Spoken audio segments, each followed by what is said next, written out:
আসসালামু আলাইকুম। আজকে আমি একটা রোগীর অ্যানজিওগ্রাম করছি। রোগীর বয়স মাত্র 32 বছর। প্রফেশনালি একজন ড্রাইভার এবং রেগুলার ড্রাইভারি করতে গিয়ে স্মোকিং করে এবং প্রচুর পরিমাণে গরুর মাংস খায়। আজকে আমি অ্যানজিওগ্রাম করছি, আপনারা কাছে দেখেন। ওনার একটা হার্ট অ্যাটাক হয়েছিল।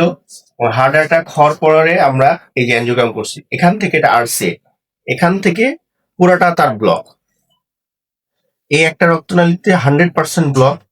এছাড়াও উনার হচ্ছে আরেকটা রক্তনালীতে প্রায় 95% গোড়াতেই ব্লক আছে।